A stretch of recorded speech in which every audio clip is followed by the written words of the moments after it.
Good morning, students. Today we are going to read out our first chapter of English, that is Uncle Podger Hangs a Picture. Now let us start reading on the chapter.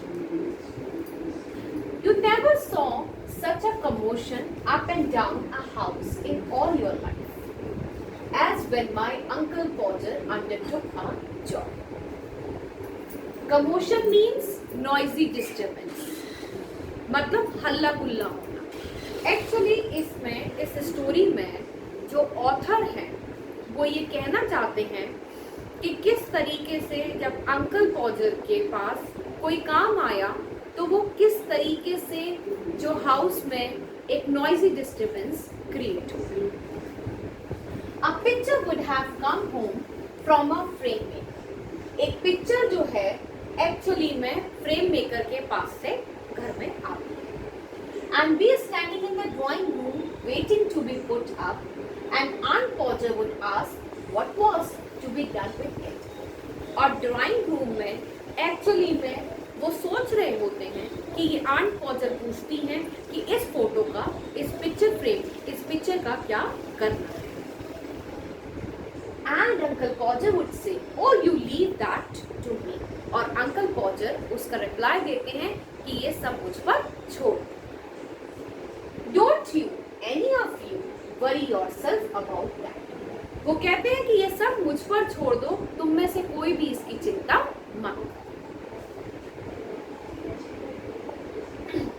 And then he would take off his coat and begin.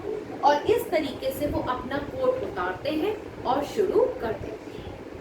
He would send the girl out for 6 penny worth of nails. और उन्होंने इस तरीके से एक लड़की को 6 penny की जो कील है उसको जो है खरीदने के लिए भेजते हैं। And then one of the boys after her to tell her what size to get. और उसके पीछे पीछे एक लड़के को भेजते हैं कि वो जो कील है, जो नेल है, वो किस साइज की लेके आनी है। And from that he would gradually work down and start the whole house. और इस तरीके से अंकल पॉजर जो है अपना काम शुरू करते हैं और अपने साथ साथ सारे घर के मेंबर्स को काम में लगा देते हैं। Now you go and get me my hammer whip. He would shout and you bring me the rule top. वो विल से कहते हैं कि जाओ मेरा हैमर लेके आओ और टॉम से कहते हैं कि जाओ मेरा रूल लेके आओ। After that, I shall want the step ladder and I had better have a kitchen chair too. And you run round to Mr. Goggle and tell him pass kind regards and hope his legs better and will he lend him his sprit level and don't you go Maria because I shall want somebody to hold me the light. Actually इस तरीके से वो और सब members से कहते हैं कि मुझे स्टेप लैडर की भी जरूरत पड़ेगी, मुझे किचन चेयर की भी जरूरत पड़ेगी और वो एक्चुअली मारिया से कहते हैं कि तुम कहीं मत जाना, एक्चुअली मुझे जो है लाइट की भी जरूरत पड़ेगी। And when the girl comes back, he must go out again for a bit of picture caught. और जैसे ही वो लड़की दोबारा घर वापस आती है तो उसे दोबारा जाना पड़ता है पिक्चर कॉट खरीदने के लिए। पिक्चर कॉट एक्चुअली में एक स्ट्रिंग होती है जो कि पिक्चर को हैंग करने के लिए काम आती है। And Tom, where's Tom? Tom, you come here. I shall want you to hand me up the picture.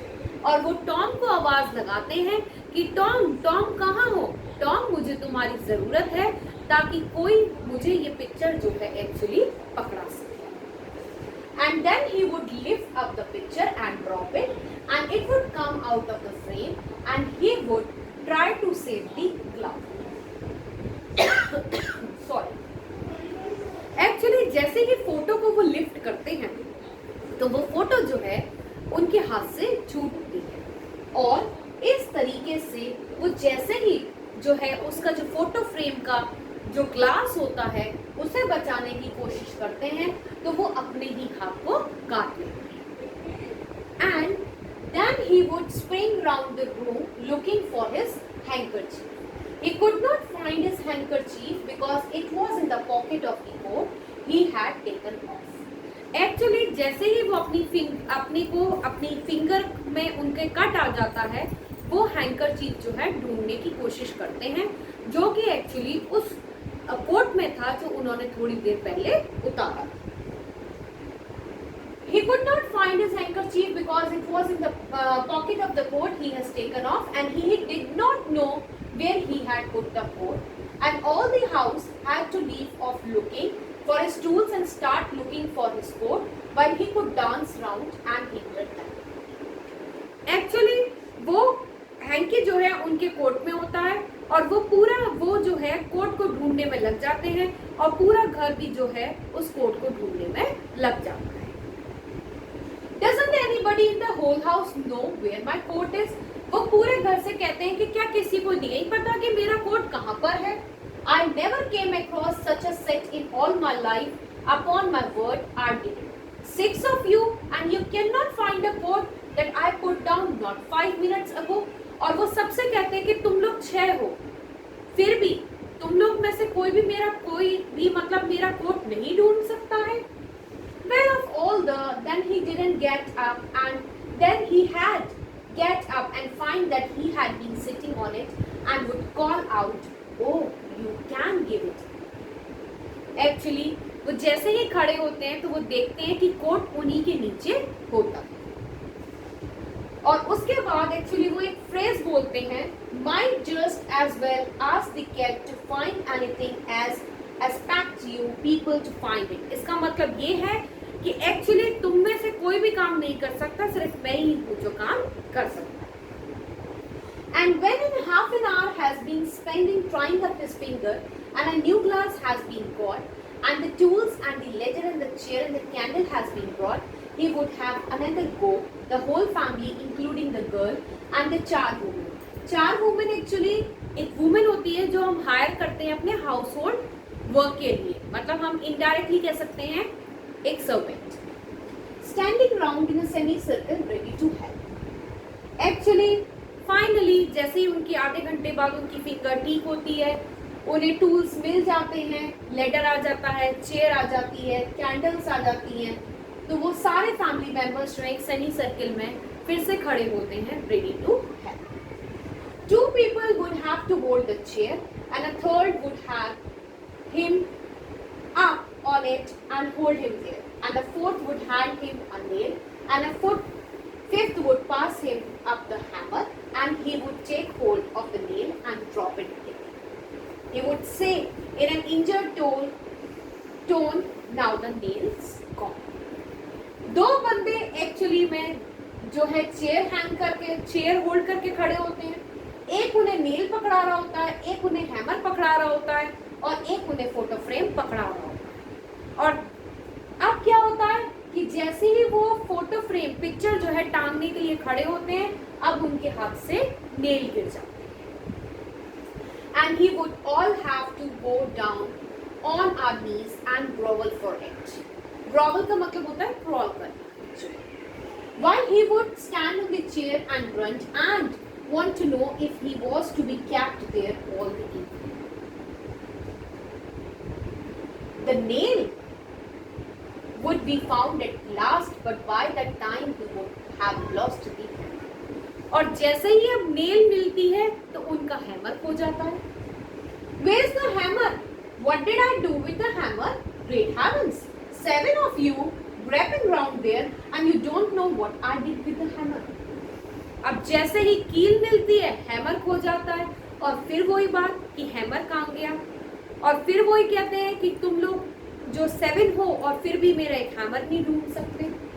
He would find the hammer for him and then he would have lost sight of the mark he had made on the wall where the nail was to go in, and each of us had to get up on the chair beside him and see if we could find it, and we could each discover it in a different place, and he would call us all fools one after another and tell us to get down. और जैसे ही अब hammer मिलती है तो वो जो mark उन्होंने wall पे लगाया होता है जहाँ पे वो नेल को एक्चुअली इंसर्ट करना होता है उन्हें हैमर के द्वारा, अब वो खो जाता है।